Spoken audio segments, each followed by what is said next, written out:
Os invito esta mañana a abrir la palabra del Señor en el capítulo 9 del Evangelio de Juan. Estamos en medio de esta serie de mensajes que hemos titulado Vida en su nombre, basada en el cuarto Evangelio.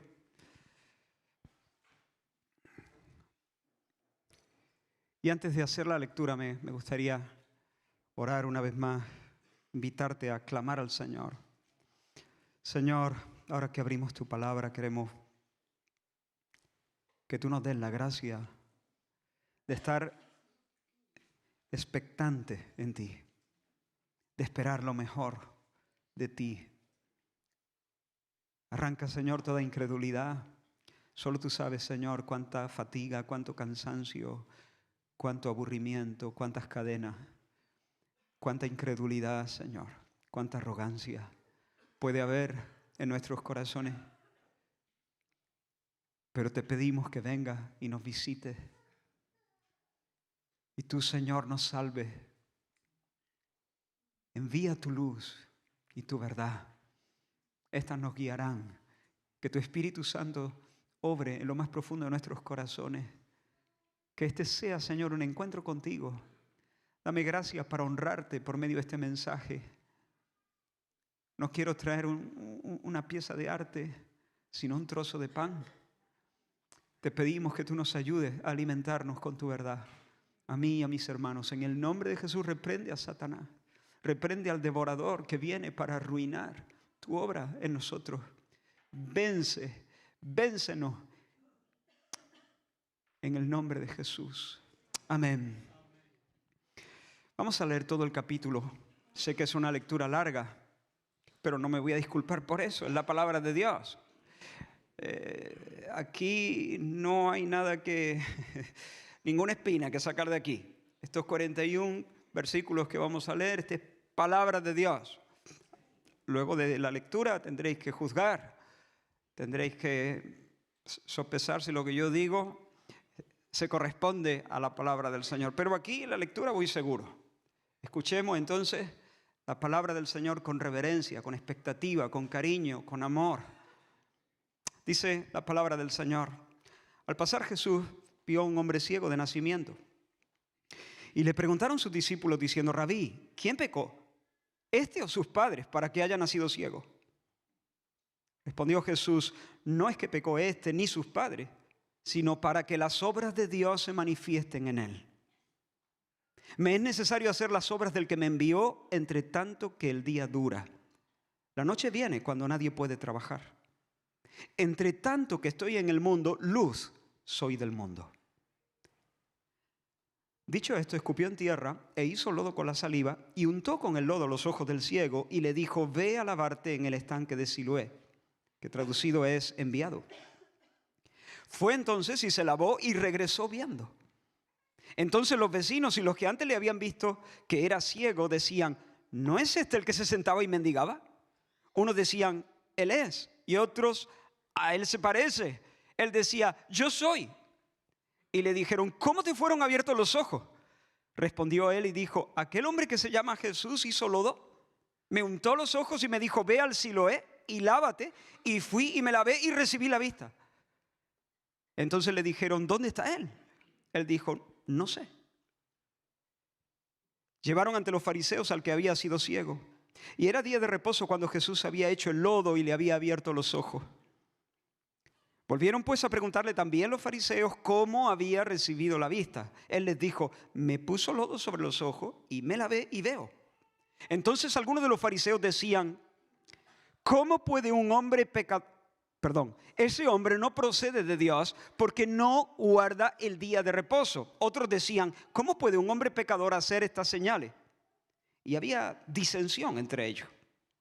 Entonces volvieron a decirle al ciego: ¿qué dices tú del que te abrió los ojos? Y él dijo: que es profeta. Pero los judíos no creían que él había sido ciego y que había recibido la vista, hasta que llamaron a los padres del que había recibido la vista. Y les preguntaron diciendo: ¿es este vuestro hijo, el que vosotros decís que nació ciego?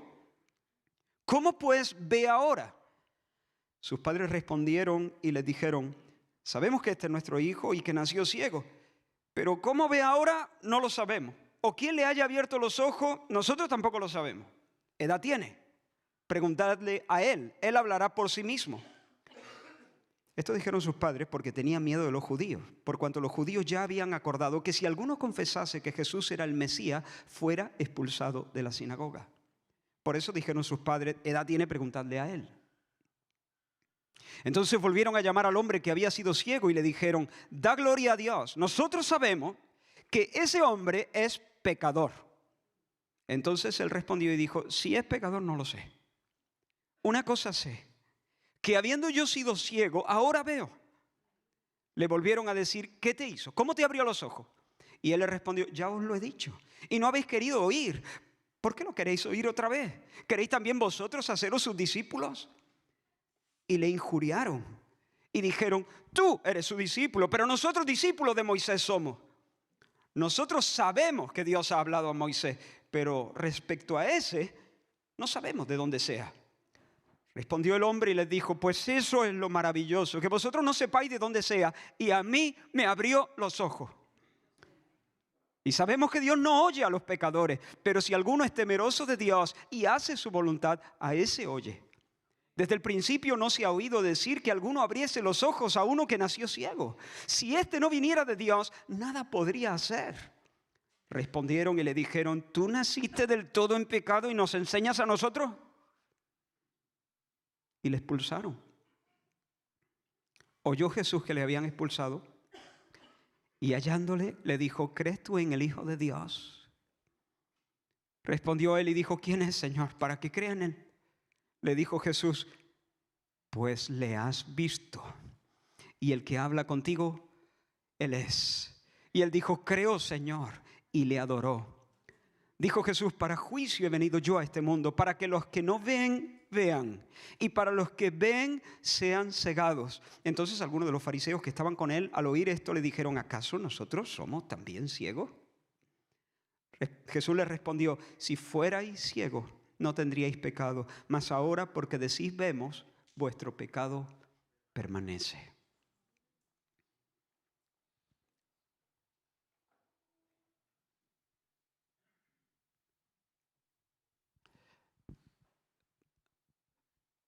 Tranquilo, no pasa nada. Solo quería ilustrar lo que entiendo que pasó aquel día en Jerusalén. De tener mi mirada en ese punto, ha arrastrado muchas de vuestras miradas, lo he visto con este ojo. Jesús Juan, el apóstol Juan nos dice que Jesús al pasar se quedó mirando. Se quedó mirando a un ciego, a un mendigo ciego, a un mendigo que había nacido ciego. Y no fue una mirada casual, no fue una mirada fugaz, no fue una mirada distraída, se quedó mirando y el efecto fue como cuando el escenario se queda a oscuras y un foco se enciende iluminando una zona que antes había pasado desapercibida y todos los ojos entonces van allí. De repente todos los discípulos fueron conscientes de ese mendigo y una pregunta entonces se abrió paso en sus mentes. ¿Por qué? ¿Por qué? ¿Por qué, Señor? ¿Por qué nació ciego este hombre? En aquel tiempo muchos creían que las enfermedades y otras calamidades eran azotes divinos, castigos de Dios. Azotes, golpes de la vara de Dios para castigar pecados específicos de las personas. Ellos apelaban a textos como el Salmo 89, donde el salmista dice, si dejaren sus hijos mi ley y no guardaren mis mandamientos, castigaré con vara su rebelión y con azotes sus iniquidades. Si este hombre se hubiese quedado ciego, por ejemplo, en su adolescencia, los discípulos hubieran pensado, algo habrá hecho, algo habrá hecho. Algo habrá hecho para que le haya venido este castigo de Dios. Algo habrá hecho porque la maldición no viene sin causa. El problema es que había nacido ciego.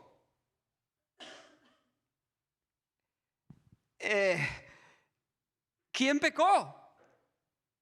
Pecó estando en el vientre de sus madres, como decían algunos rabinos. Está ciego por la culpa del pecado, por la culpa de sus padres, por el pecado de sus padres. Señor, ¿quién pecó para que éste haya nacido ciego? Ahora, hermano, la pregunta entonces es, ¿de quién es la culpa? La Biblia contiene ejemplos que son indiscutibles Lo que voy a decir puede resultar polémico para algunos, pero es indiscutible. La Biblia contiene ejemplos clarísimos en los que una enfermedad o una epidemia o incluso la muerte es el pago directo de Dios castigando pecados específicos de personas específicas. ¿Por qué murió el hijo de David, el que le dio Betsabé? ¿Quién pecó? Pecó David. El bebé murió y la muerte del bebé fue un juicio de Dios, el pago del adulterio de David. ¿Por qué en la iglesia en Corinto había muchos o varios debilitados y enfermos? Incluso había algunos que habían muerto. ¿Por qué? Porque Dios estaba azotando la congregación por estar profanando la mesa del Señor con su actitud vanidosa y divisiva. ¿A qué se debió la locura de Nabucodonosor? ¿Quién pecó? Pecó Nabucodonosor y Dios lo puso a comer hierba para castigar su arrogancia. Elimas, el mago, ¿te acuerdas? Que se estaba oponiendo ferozmente a la predicación de Pablo, intentando apartar al procónsul de la influencia de la predicación del apóstol. Dios castigó su oposición. Dice Hechos capítulo 13, le resistía Elimas, el hechicero, el mago. Entonces Pablo, lleno del Espíritu Santo, fijando en él los ojos, dijo: oh hijo del diablo, enemigo de toda justicia, la mano de Dios contra ti. Serás ciego y no verás la luz del sol durante un tiempo. Y se quedó ciego. Y se quedó ciego durante un tiempo. Así que en ocasiones algunas tragedias son castigos de Dios.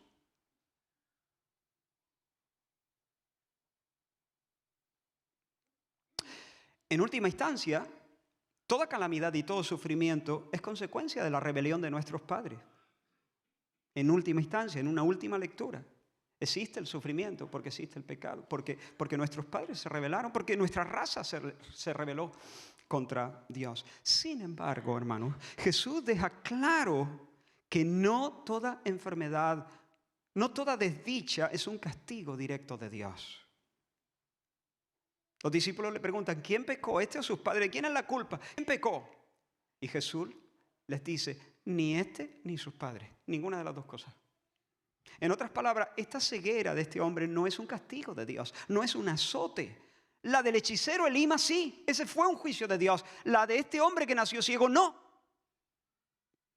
La ceguera de este hombre es una misteriosa providencia de Dios, una misericordiosa disposición divina, un generoso arreglo de Dios para que la biografía de este hombre se convierta en una tarima, en un escenario, en una plataforma donde el Dios Trinidad exhiba su belleza, su poder, su bondad.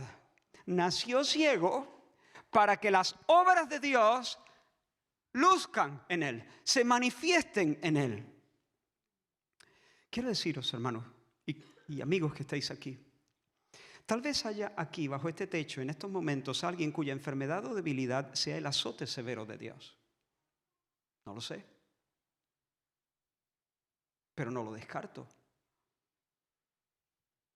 Dios a veces, para quebrantar la dureza, Dios a veces nos trata con severidad en cierto sentido, para quebrantar nuestro orgullo, para conducirnos al arrepentimiento. No deja de ser una misericordia también, porque Él no quiere que nadie perezca, sino que todos procedan al arrepentimiento. Y a veces Dios nos pone en situaciones donde se quebranta nuestra soberbia y nuestra autoconfianza. Hacemos bien si examinamos nuestra vida, si nos arrepentimos.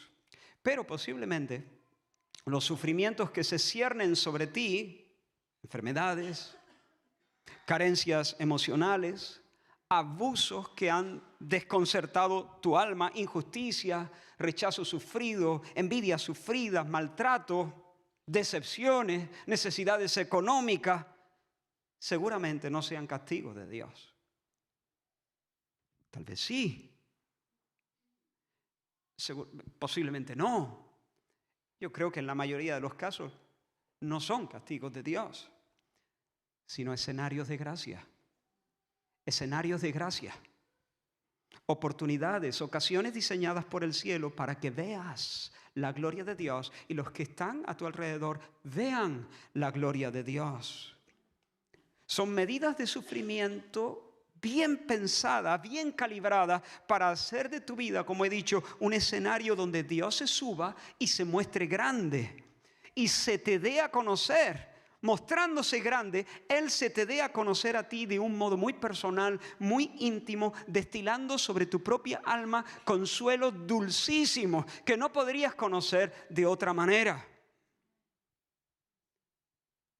Dios dándosete a conocer por medio de una sanidad o por medio de una liberación o por medio del suministro sobrenatural de una fortaleza que viene de lo alto y que te hace vivir hacia la patria con gozo y esperanza, siendo una persona paciente, teniendo una paciencia que exalta, que es un homenaje a tu Salvador.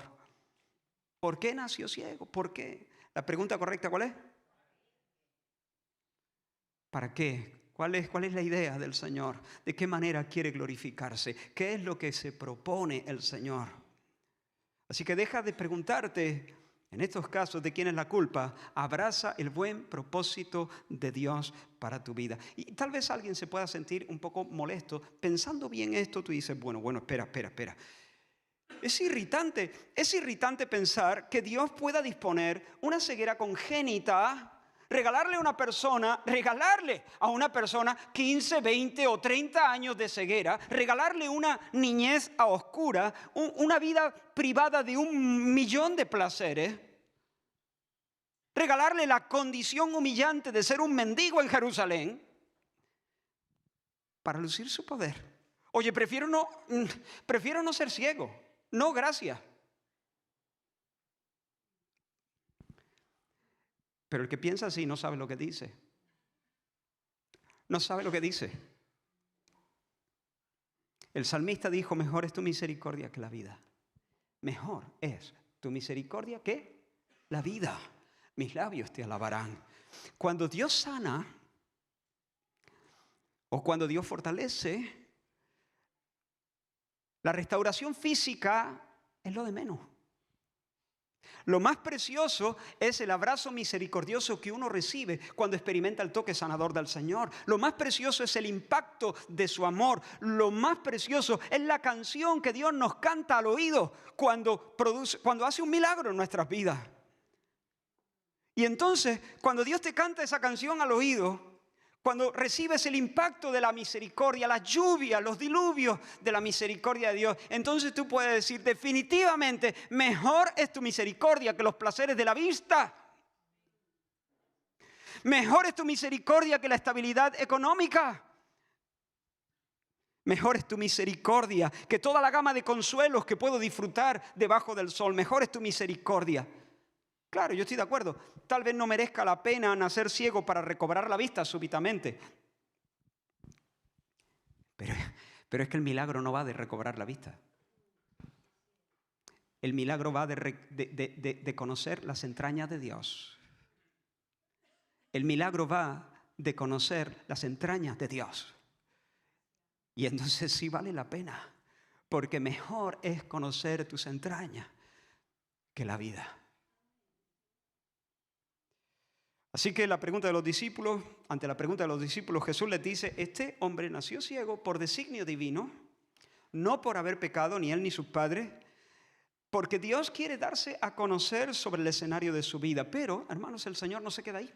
No se queda dando una explicación teológica. Se arremanga. Da una explicación teológica, pero luego sigue diciendo, mientras estoy en el mundo, luz soy del mundo. En otras palabras, yo soy quien manifiesto al Padre. Yo soy el que hace las obras. Este hombre es un escenario para que las obras sean hechas. Y yo soy el actor. Yo soy el que se sube al escenario. Yo soy el que hago las obras de poder y las obras de bondad. Aquí está el escenario. Aquí está el actor principal, el que muestra a Dios, la luz del mundo. Ahora o nunca.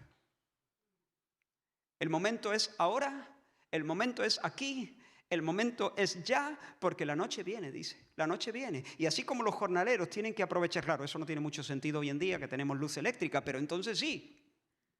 Venida la noche, a plegar. Hay que recoger las cosas y a casita porque no se puede trabajar. No se puede trabajar. Él dice, la noche viene y la noche no permite trabajar. Tengo que hacer las obras de mi Padre mientras el día dura. Tengo que hacer las proezas que el Padre me encarga y las tengo que hacer ahora mismo, con urgencia. Y hermanos, esto también se aplica a nosotros. Déjame aquí abrir un paréntesis, o no un paréntesis, dar una aplicación general para todos los cristianos, para todos nosotros. De hecho, en la mayoría de las versiones consultadas, Jesús no dice tengo que hacer las obras del que me envió. Dice tenemos. Tenemos que hacer las obras del que me envió. Tenemos que hacer las obras. Jesús es luz en un sentido único. Pero nosotros también somos luz, dice la Escritura. Nosotros también somos llamados por Dios a manifestar a Dios. Vosotros, dice Jesús, Mateo capítulo 5, sois la luz del mundo. Y un poquito más adelante dice, así alumbre vuestra luz delante de los hombres, para que vean vuestras buenas y glorifiquen a vuestro Padre. Porque, es decir, vosotros sois la luz. También vosotros tenéis que subiros al escenario y hacer obras, para que haciendo obras mostréis cómo es Dios. Y la gente que vea esas obras digan, ah, Dios es bueno, ah, Dios es poderoso. Y glorifiquen a vuestro Padre que está en el cielo. Y hermanos, todos contamos con una ventana muy limitada de tiempo. La noche viene. Tenemos una misión y la noche viene. Y no hay tiempo que perder. Por eso Pablo les dice a los creyentes en Éfeso, mirad pues con mucho cuidado, con mucha diligencia, cómo andéis. No como necios, sino como sabios, aprovechando bien el tiempo, sacándole el máximo partido a la oportunidad presente, porque los días son malos, termina diciendo. Hermanos, son tiempos difíciles. Estamos en medio de una batalla cósmica. Nos rodean necesidades. Alrededor hay tentaciones, enemigos, peligros. Y en medio de ese fuego cruzado, Dios nos da oportunidades. Es ahora o nunca. Permitidme leer la oración que hice en mi diario hace tiempo, creo que el 16 de octubre concretamente. Señor, dame una mayor conciencia de ser tu enviado. Únete conmigo en esta oración. Dame una mayor conciencia de ser tu enviado. Tú has dicho, como el Padre me envió, así yo os envío. Pon ese peso sobre mi alma. No me permitas andar desceñido, con la ropa suelta, como si ya estuviera en casa, como si la misión hubiera terminado y tu bandera ondeara sobre todas las colinas. Dame la gracia de saberme y sentirme misionero. Y recuérdame que a paso ligero viene la noche, para que viva con urgencia este momento. ¿De qué me valen ganar 1000 batallas si no logro vencer en aquella que me propone? ¿Qué importancia tiene si cuido 1000 viñas, pero se arruina la que has puesto bajo mi cuidado? ¿Cuáles son las obras que me encargas? ¿Qué acciones esperas de mí? No te quiero a mi lado apoyando lo que hago. Te quiero siendo Dios. Te quiero comandando desde el trono. Te quiero, Señor, de la misión que me convida. Te quiero confirmando con tu sonrisa cuando con mis obras sea capaz de dar el justo tono que marcaste en el eterno diapasón de tus decretos. Necesito hacer fielmente lo que mandas. Y tú no necesitas nada. Lo tuyo es todo amor benevolente. El Señor nos convida. Él no necesita nuestro servicio. Nos da la oportunidad de hacerlo. Así que la mirada de Jesús se detiene sobre un paria de la tierra, un hombre en una cuneta, un hombre olvidado. Señor, pecó en el vientre, pecaron sus padres. ¿Cómo funciona esto? La culpa, les dice el Señor, no es ni de él ni de sus padres. Dios lo dispuso así para que hoy, aquí, ahora mismo, yo, que soy la luz del mundo, os muestre cómo es Dios. Y dicho esto, hermano, Jesús escupe el suelo y hace un emplasto de tierra y saliva, embadurna los ojos del ciego y lo manda al estanque de Siloé para que se lave. Y el apóstol Juan dice que fue entonces y se lavó y regresó viendo. Escueto, ¿no? Pero tú te imaginas la escena. Tú te imaginas al tipo yendo a Siloé, seguramente guiado por otro, y allí lavándose la cara. ¿Te imaginas los gritos de emoción que sonaron? Vio los colores, vio las formas de las cosas. ¿Te imaginas sus lágrimas? ¿Te imaginas su risa incontenible? La catarata de emociones que empiezan a bullir dentro de él. No le cabe tanto entusiasmo en ese cuerpo. Un río de aleluya le sube desde el pecho por la garganta. ¿Te imaginas? Regresa dando salto, arrebatado por el mundo de sensaciones que lo apabullan, que lo abruman. ¿Te imaginas el encuentro con sus padres?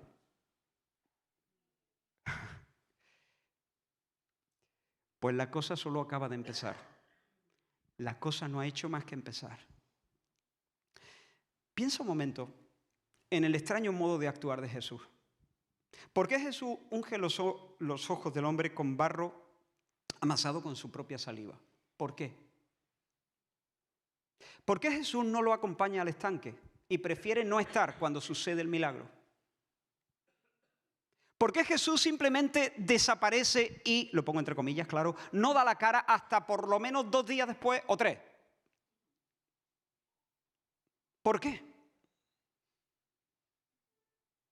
Hermanos, cuando Jesús fue llevado siendo bebé por sus padres al templo, un hombre piadoso llamado Simeón lo tomó en sus brazos y dijo a José y María, y después de haber bendecido a José y a María, le dijo a María estas palabras: mira, este niño está destinado a hacer que muchos en Israel caigan o se levanten. Él será una señal que muchos rechazarán, a fin de que las intenciones de muchos corazones queden al descubierto. En otras palabras, lo que le dijo es: este niño está puesto para cribar los corazones, para probarlos, para desnudarlos, para mostrar su verdadera condición. Este niño es una piedra de toque, para que el oro se muestre oro, para que lo que pasa por oro pero no es oro sino latón se muestre como latón, para que nadie se confunda. Este niño está puesto para decantar las cosas. Este niño es el cernidor, el colador, que separa la paja del trigo, que discierne lo auténtico de lo falso. De hecho, Jesús, al final del relato que hemos leído, al final del capítulo 9 de Juan, lo dice con otras palabras, pero dice lo mismo. Versículo 39, Jesús dijo: para juicio he venido yo a este mundo. Sí, es verdad que Jesús dijo: yo no he venido a juzgar. Y aquí dice: para juicio he venido. ¿Cómo se explica esto? Bueno, Jesús no vino directamente a juzgar. Jesús no vino como juez, Jesús vino como Salvador. Jesús no vino a juzgar, Jesús vino a rescatar. Directamente venía a rescatar, pero indirectamente se produce una criba. Mientras Él salva, los corazones se posicionan. Mientras Él extiende su mano salvadora, auxiliadora, los corazones o bien se cierran a la gracia, o bien muerden la mano, o bien extienden la mano y se dejan salvar. Unos corazones muestran la fealdad de su incredulidad, de su arrogancia y de su amor al mundo. Otros dan evidencia de que la gracia de Dios ya está operando en ellos. Mientras Jesús salva, se produce una criba, y en ese sentido Jesús ha venido para cribar, Jesús ha venido a juzgar. Y creo, hermanos, que la forma de actuar de Jesús en este relato está pensada para que los corazones muestren sus cartas, para evidenciar lo que hay en el corazón. Hace algunos años esta iglesia, esta congregación, contrató los servicios de una empresa de limpieza. Semanalmente 2 trabajadoras, siempre las mismas, limpiaban nuestras instalaciones. Y al tiempo comenzamos a notar que nos faltaban cosas. No muchas, pero algunas faltaban. Oye, ¿tú has cogido? No. Oye, ¿qué pasó con...? Así que después de un tiempo comenzamos a sospechar de ella. Un sábado que yo estaba trabajando en la oficina, dejé algo de dinero sobre la mesa de la oficina. Entre mis papeles, como si descuidadamente se hubiese quedado ahí. Tomé nota de la cantidad y me fui. Cuando escuché que llegaban y abrían la puerta, entonces me fui y las dejé hacer. Yo no hice eso para incitarlas a robar. El incitador es el diablo. Yo no hice eso para incitarlas a robar. Yo hice eso para que aflorara lo que había en sus corazones. Para poner en evidencia o bien la honradez o bien la rapiña. El dinero desapareció, o por lo menos parte del dinero. No recuerdo bien si fue todo o parte del dinero. Y apareció la rapiña. Apareció la rapiña. ¿Limpiaban bien? Fue una pena.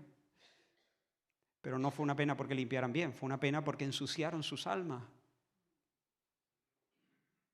Por supuesto, no regresaron. Las confronté, pero bueno, esa es otra historia, no quiero detenerme ahí. Jesús, actuando como actúa en este pasaje, lo que quiere es poner en evidencia o bien la nobleza de los corazones, la nobleza de un corazón que está siendo tocado por la gracia, o bien la fealdad de corazones que se cierran a la gracia. ¿Por qué hizo barro amasando la tierra con la saliva? Porque era sábado. De hecho, Juan nos dice, y era sábado. Y el día en que Jesús había hecho el barro era sábado. Y nosotros leemos eso y decimos, vale. No, vale, no. Era sábado. Y una de las 39 tareas que según la Misná estaban prohibidas en el sábado era amasar. Amasar no se podía. Tampoco se podía untar o ungir. También estaba prohibido. Salvo en ocasiones muy específicas. Curar en sábado, de hecho, estaba prohibido, salvo que se tratara de un caso de vida o muerte. Así que Jesús, por una parte, hace lo nunca visto, que es sanar a un ciego de nacimiento, pero por otra parte lo hace rompiendo las reglas. Y lo hace rompiendo las reglas no por descuido, está todo bien planeado. Y luego se aparta y deja que los corazones se decanten. Como yo me fui de aquí para dejarlas hacer. Jesús se fue y los deja hacer. La criba se ha puesto en marcha. El cernidor se está... Miremos en primer lugar a los fariseos. Son unos estirados. En el sentido del término de la RAE, ¿no? Unos tipos llenos de una incredulidad soberbia, diría. En primer lugar, ya de entrada, están obcecados contra Jesús, porque Juan nos ha dicho que ya previamente habían acordado entre ellos que cualquiera que dijese que Jesús era el Mesías sería expulsado de la sinagoga, ya de entrada. O sea, no importa lo que Jesús enseñe, no importa las proezas que haga, no y no. No es el Mesías, no es el Mesías, no es el Mesías y no es el Mesías. Y el que diga lo contrario se va fuera.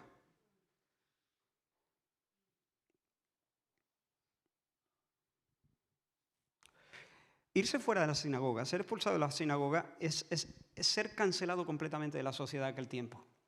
Es convertirse en un paria religioso. Pero si en aquel tiempo, en el Israel, en Jerusalén, en aquel tiempo te expulsan de la sinagoga, estás frito. Hasta te será difícil encontrar trabajo. O sea, eso ya previamente. Ellos habían acordado entre sí expulsar a cualquiera que dijese Jesús es el Mesías. Pero cuando tuvieron al mendigo delante de sí, imagínate el mendigo, dando saltitos, ¿no? Sonriente, exultante, un poco nervioso, ¿no? Porque se ha puesto, él es un mendigo, él no es un académico y está aquí delante de los peces gordos de Jerusalén. Pero el mendigo está sano, ¿no? Y hay una emoción en su corazón. Y esta gente, en lugar de bailar con él, como el pueblo de Dios bailó en la orilla buena del Mar Rojo, En lugar de alegrarse con este hombre, dicen, ¿el sábado? ¿Que amasó en sábado? ¿Que te curó en sábado? No viene de Dios. Definitivamente, no viene de Dios. Este hombre es un pecador, este hombre es un blasfemo, este hombre es un antidios.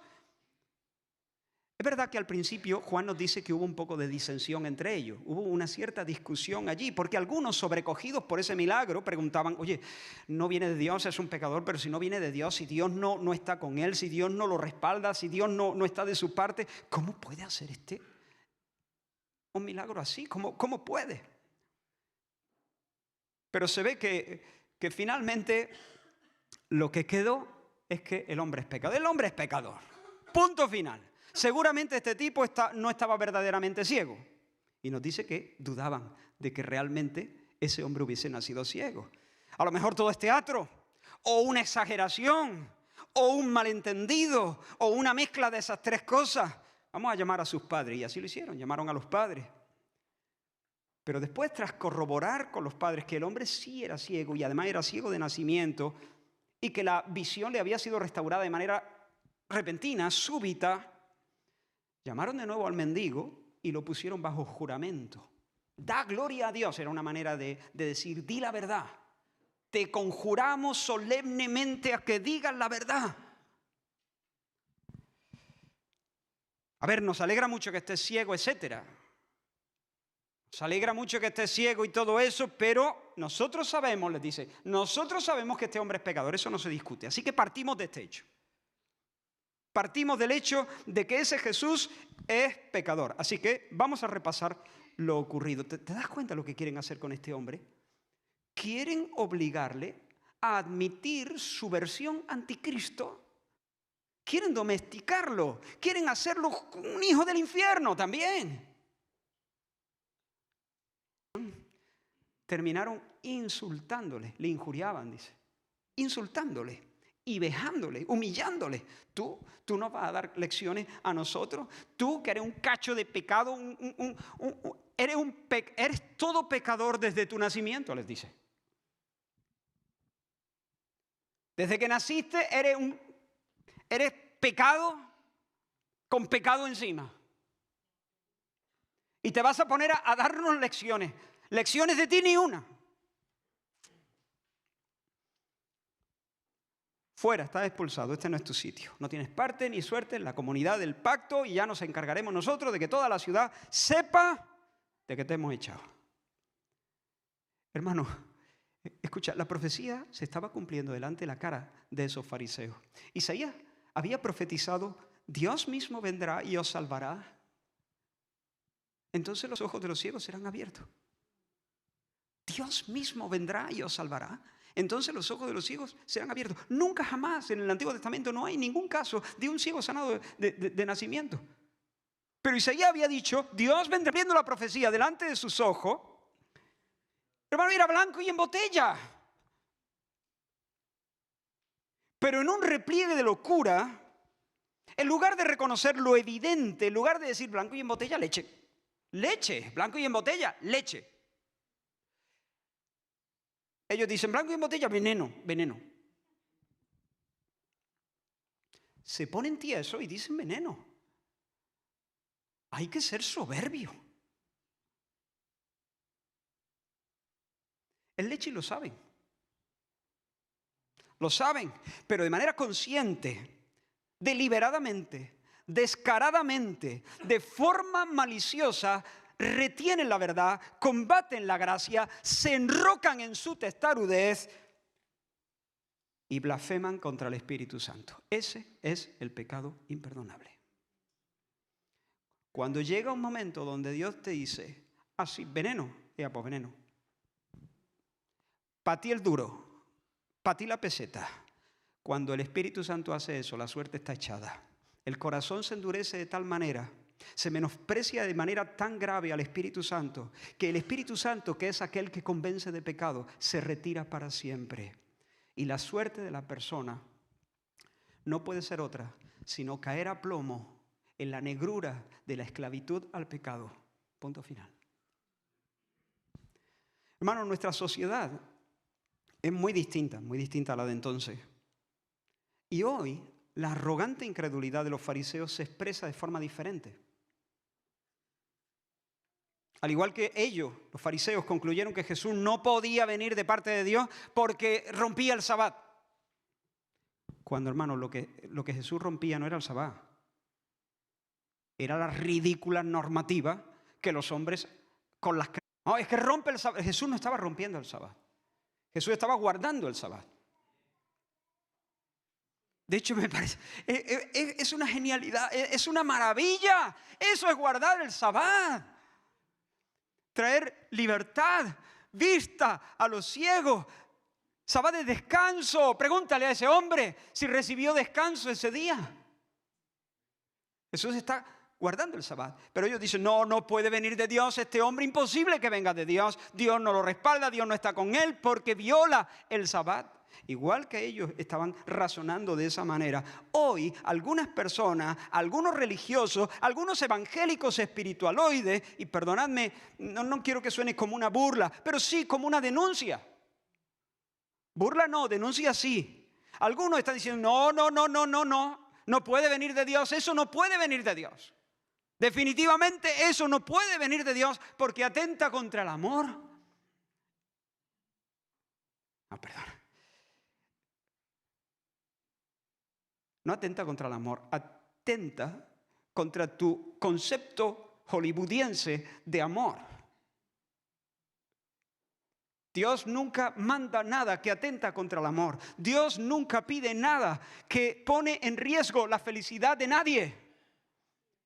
Todo lo que Dios manda es conforme a su ser, conforme a su amor y orientado a la felicidad de aquellos que se sujetan a su palabra, que se ponen debajo de su voz.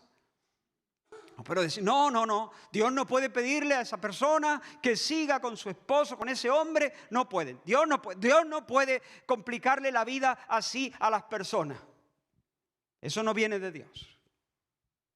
No puede ser que una mujer, por el hecho de ser una mujer, tenga que estar bajo el liderazgo de su marido. No. ¿Por qué?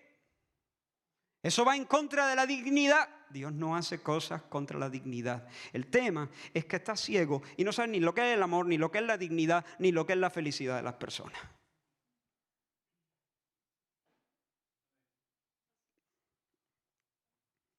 Hemos redefinido esas cosas. Nos hemos sacado los ojos y estamos queriendo tirar a la basura como cosas que no vienen de Dios, las cosas que son conducentes a nuestra felicidad y nuestra realización.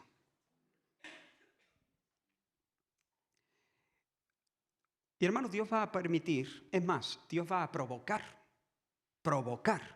diseñar situaciones en las que los corazones se expongan y muestren su verdadero rostro.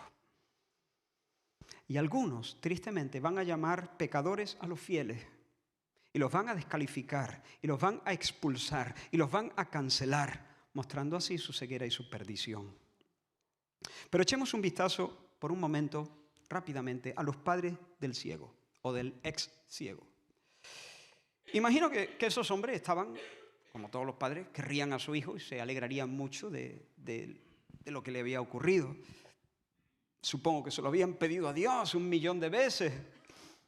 Imagino que estaban celebrando la sanidad de su hijo cuando fueron requeridos para una entrevista con los peces gordos, con los religiosos. Y cuando llegaron allí, les preguntaron, ¿es este vuestro hijo? ¿De verdad ha nacido ciego? ¿De verdad? ¿Cómo es que ve? Tragaron saliva, se miraron el uno al otro, sopesaron el trauma de ser expulsados de la sinagoga y decidieron, hermano, ponerse de perfil. De perfil. Los fariseos de pie. En pie de guerra, estiradísimos. Esto de perfil. Sí, hombre, sí, es nuestro hijo. Siempre fue ciego, sí. Pero la verdad es que no le a él es mayorcito, él ya tiene edad, preguntarle a él. Mentira, hermano, mentira. Sí saben, sí ha pasado. Pero no quieren mencionar el nombre de Jesús. Posiblemente hasta admiraban a Jesús, porque claro, ellos habrán preguntado a su hijo, ¿quién fue ese hombre que llaman Jesús? Ese que están diciendo, que viene enseñando. Posiblemente hubiesen dicho, y María, tenemos que seguirle la pista a ese Jesús, tenemos que saber más de sus enseñanzas. Yo desde hoy me declaro admirador de ese Jesús, porque no vean, aquí ha liado, ha cambiado nuestra casa, la ha puesto patas arriba. Este hombre es una maravilla. Pero hermano, llegó el momento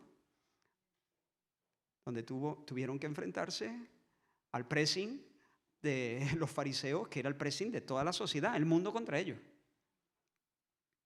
Y entonces no quisieron, el nombre de Jesús no lo mencionaron aquí. ¿Cómo es que ve? Yo qué sé. Como que yo qué sé, tú no sabes que Jesús le salió al encuentro y le untó Tú no lo sabes, claro que lo sabes.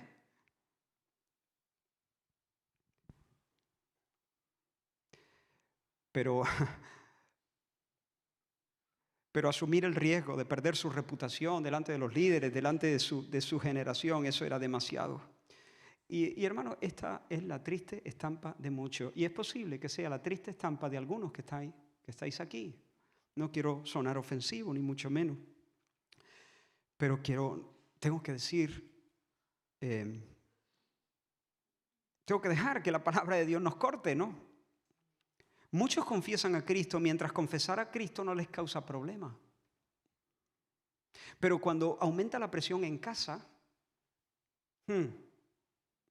o aumenta la presión en el trabajo, o aumenta la presión en el instituto, ya no menciona el nombre, ya no quiere exponerte. O incluso cuando aumenta la presión en los rincones secretos de nuestro propio corazón, cuando surgen las tentaciones, cuando la voz del diablo nos convoca, entonces reculamos, nos ponemos de perfil, escurrimos el bulto, no nos mojamos, cobardeamos, miramos para otro lado. ¿Recuerda eso? Esos que llegaron a Jesús y Señor, te seguiremos a donde quiera que vaya. Nos queremos ir contigo, nos enrolamos en la misión. Chicos, hoy dormimos a la intemperie. Los zorros tienen guaridas, el Hijo del Hombre no tiene ni un techo para ofreceros. Señor, creo que me he dejado algo en el fuego. Ya está, fue la última vez que el Señor los vio.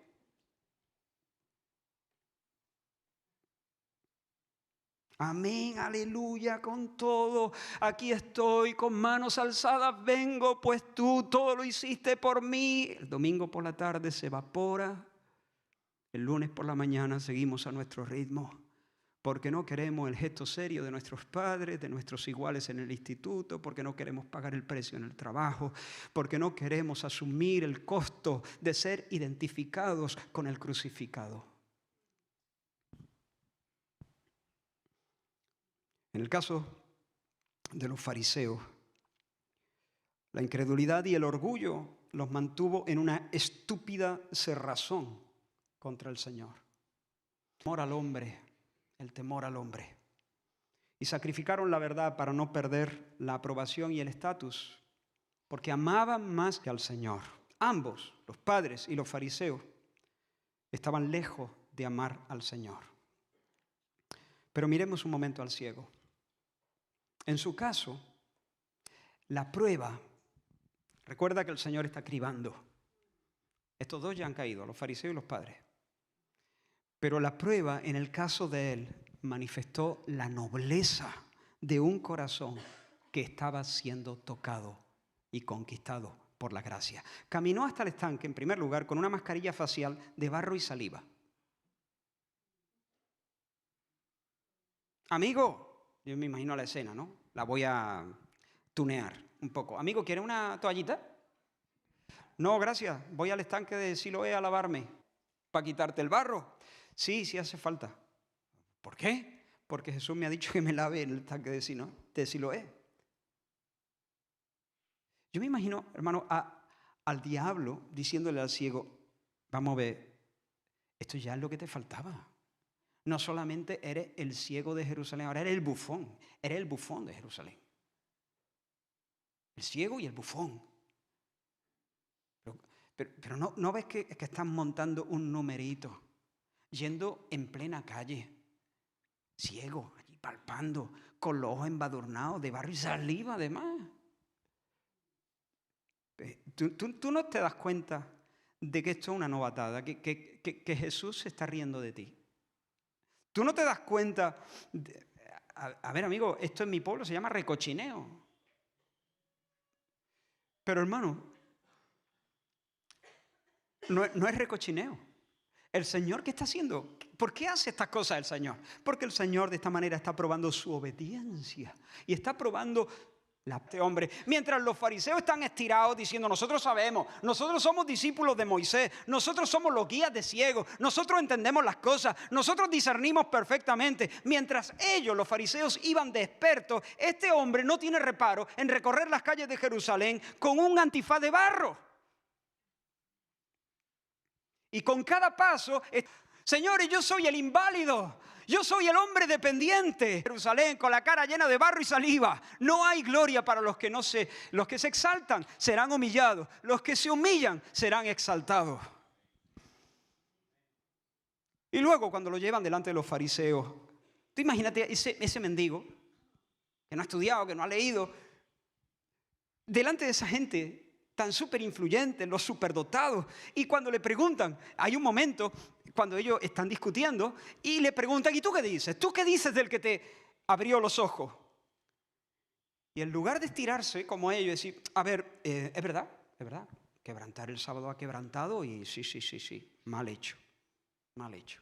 En lugar de hacer eso, o en vez de ponerse de perfil como hacen sus padres, en vez de decir, a ver, señores, yo soy un mendigo, aquí os estoy viendo a vosotros discutir, que sois las voces más reconocidas de la ciudad, y aquí mi voz, permitidme que os diga, o sea, ver veo.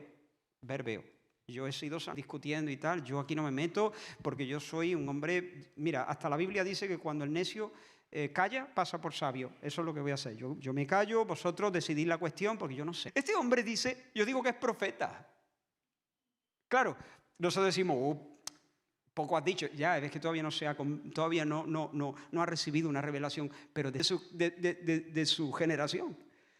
Allí están discutiendo los peces gordos diciendo, no viene de Dios. Bueno, pero si no viene de Dios, ¿cómo explicamos esto? Definitivamente no viene de Dios.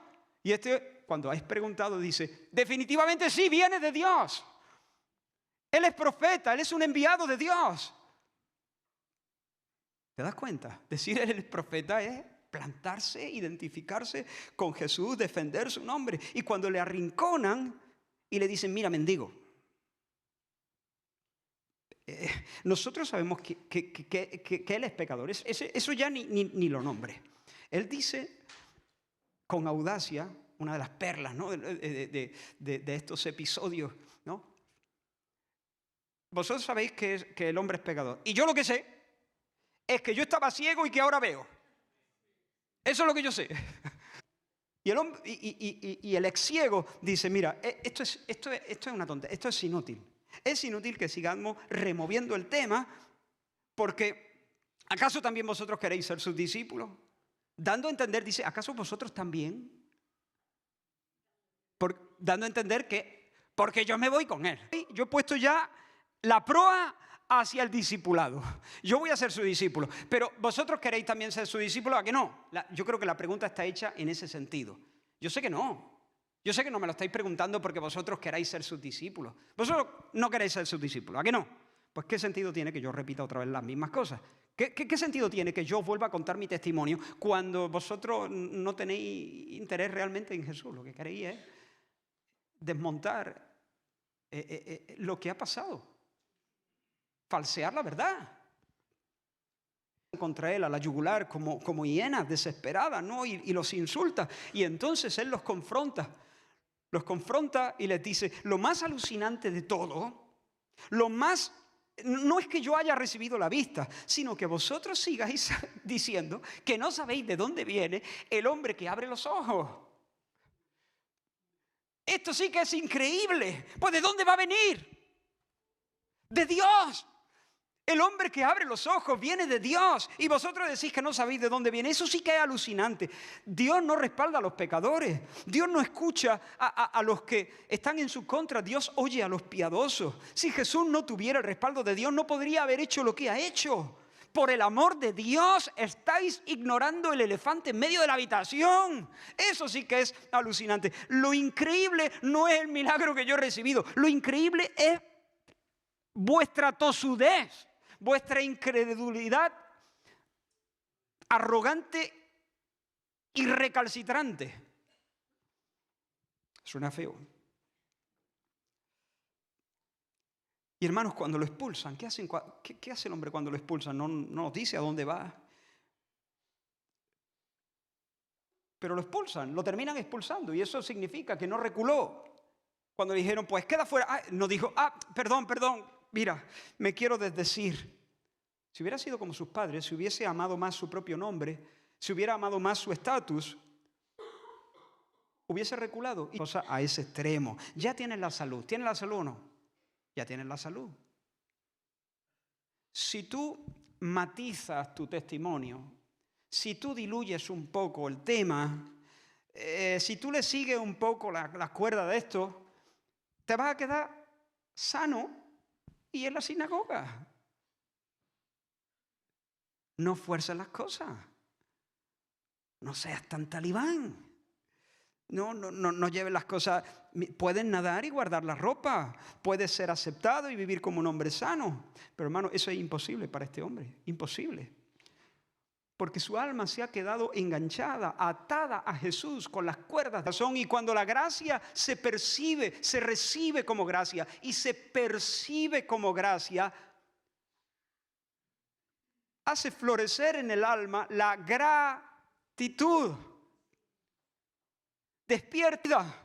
Y la gracia, la gratitud, como hemos dicho en varias ocasiones, conecta los corazones, imanta los corazones.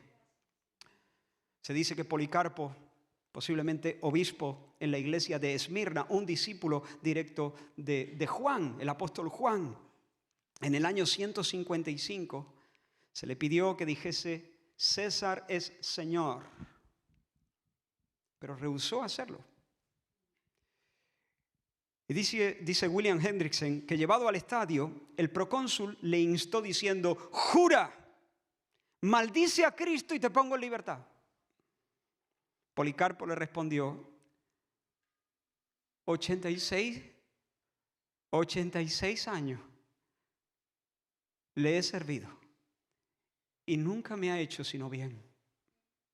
¿Cómo puedo maldecir a mi Rey y Salvador? El procónsul, sigue diciendo Hendrickson, seguía insistiendo y el anciano le respondió, puesto que estáis insistiendo inútilmente a que jure por la fortuna de César y pretendes no saber quién soy y lo que soy, escúchame declarar con toda intrepidez que soy cristiano. El viejo cocido en una pira.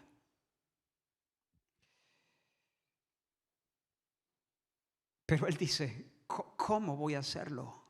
Si ya no se trata de recibir la vista, es que ya no es solamente que tenga la vista, es que su bondad ha imantado mi corazón y siento una verdadera gratitud hacia Él. No puedo, le amo. En mi corazón está la alegría de la gratitud. El mendigo sanado, volvemos con el mendigo, prefería perder su estatus, prefería ser ridiculizado, prefería ser excomulgado del mundo a traicionar a su benefactor. El mundo le cerró sus puertas, ¿sí? Pero ¿qué pasó después? Déjame unos minutitos más. Yo sé que el tiempo ha avanzado, pero déjame solo unos minutos más porque todavía falta la parte más emocionante. ¿Qué pasó después? El mundo le cerró sus puertas, lo expulsó fuera, apestado. Jesús le buscó. Jesús supo que le habían expulsado y fue a por él. Ahora sí. Ahora sí. Ahora ha quedado sobre el colador, sobre el cernidor, el corazón en cuya tierra la gracia está operando y ahora el Señor le sale al encuentro. Y supongo que cuando Jesús le habló, este hombre reconoció rápidamente su voz. Y supongo que cuando reconoció su voz, porque los ciegos también como ciego había desarrollado, supongo, esta capacidad, esta habilidad de un modo mucho más grande que cualquiera de nosotros. Supongo que cuando reconoce su voz le entra un escalofrío por todo el cuerpo y lo abraza y lo agarra del pecho. Imagínate esa escena, 2 hombres tal vez relativamente jóvenes los dos, y uno abrazando y quizá lo besa en la mejilla y le da las gracias. Y Jesús le pregunta, ¿crees en el Hijo de Dios? La mayoría de las versiones consultadas dicen, ¿crees en el Hijo del Hombre? En otras palabras, ¿crees en el Mesías? ¿Crees en el Salvador de Israel? ¿Crees en el Rey prometido?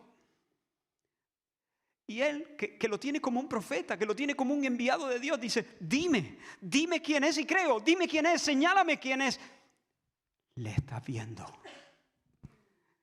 Lo tienes delante de esos 2 ojitos que te hice ayer. Lo estás viendo ahora mismo. Ahora, ¿te imaginas la escena?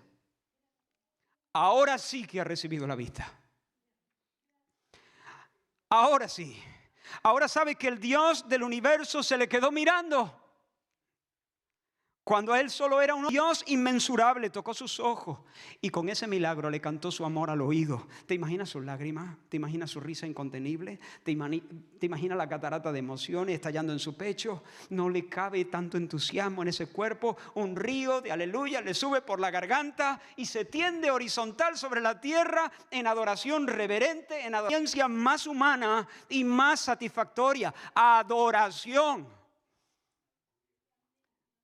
Ahora mira de nuevo los fariseos, estiradísimos, han firmado su sentencia pecando contra el Espíritu Santo. Y el Señor termina diciendo de ellos, a algunos de ellos, ¿no? Si os tuvieseis por ciegos, si reconocierais vuestra triste condición, si estuvierais dispuestos a caminar llevando tierra y saliva en el rostro, no seríais culpables de semejante arrogancia. Pero puesto que presumís de ver, no vais a salir del hoyo, vais a permanecer en vuestros pecados y vais a morir en vuestra ceguera. Mira un momento a los padres que se han puesto de perfil, se quedan sin el encuentro con el Dios vivo. No hay experiencia satisfactoria y apagante, no hay adoración, se quedan en su casa y en su sinagoga. Pero mira al hombre de rodillas, los fariseos estiradísimos, de rodillas, expulsado de la sinagoga, pero bienvenido al banquete trinitario. Bienvenido al corazón de Dios mostrado como escoria, la fe reluce como fe. En virtud de un momento dado, el Espíritu Santo dé definitivamente el paso atrás y no vuelva a convencerte de pecado. No peques contra el Espíritu Santo, no blasfemes contra el Espíritu Santo, no sigas diciendo veneno porque es leche. No te empecines en tu pecado porque te estás jugando la vida. No estoy bromeando. Que el Señor se apiade también de aquellos que se ponen de perfil, de los que quieren entendérselas con Dios y entendérselas con el mundo también, de los que quieren paz con el Cristo y paz con el mundo que persigue a Cristo. Termina con eso. Y que el Señor siga depurando, probando y depurando nuestra fe y nos siga concediendo experiencias de una adoración cada vez más honda, cada vez más profunda. Termino pidiéndote que mires un momento a la cruz.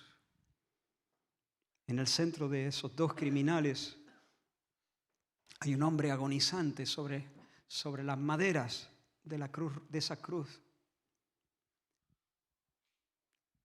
Te pregunto, ¿quién pecó? ¿Ves al hombre en el centro? ¿Quién tiene la culpa? ¿Quién tiene la culpa para que las tinieblas se ciernan sobre su cabeza? ¿Quién pecó para que un diluvio de desgracia caiga sobre él, sobre el monte de la calavera? ¿Quién pecó? Pequé yo. Fue por mi culpa, fue por la tuya. Pecaste tú. Fue por tu culpa. Al que no conoció pecado, por nosotros lo hizo pecado. Al que no conoció pecado, por nosotros lo trató como te laves. ¿Recuerdas cómo se llamaba el estanque? Siloé. Y el apóstol Juan, y la Biblia no desperdicia palabras, economiza en ese sentido. De hecho, la sanidad la describe, se lavó y regresó viendo. Juan, cuéntanos algo más. Se escueto. Sin embargo, Juan se detiene, impulsado por el Espíritu Santo, para decirnos que Siloé significa enviado, para darnos esa pista. Uno, Él es Silo. Él es Siloé. Él limpia los pecados, donde nosotros podemos experimentar el milagro de la regeneración, donde nosotros podemos recibir la vista por un toque lleno de gracia del Señor. Por eso, ve allí, cree que Él es Dios encarnado, llevando sobre sí el peso de tu pecado. Cree que Él vivió la vida que tú no eras capaz de vivir, murió la muerte que tú no eras capaz de soportar. Satisfizo la justicia de Dios, soportó la ira de Dios, el castigo de Dios contra los pecadores, pero no se quedó muerto en la cruz, resucitó al tercer día triunfante. Cree en eso. Si crees, si confiesas que Jesús es el Señor, si te rindes a Él, si crees que Él es el Cordero de Dios que quita tu pecado, entonces recibirás el perdón de pecados, recibirás el beso del Señor.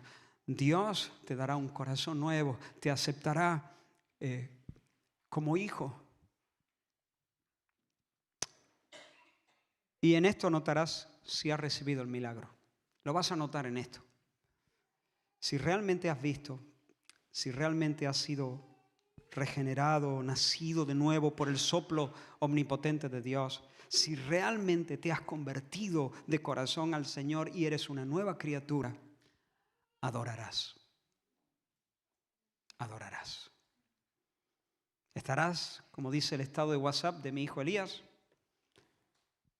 de rodillas ante Dios y de pie ante el mundo. Ni de perfil ni estiradito.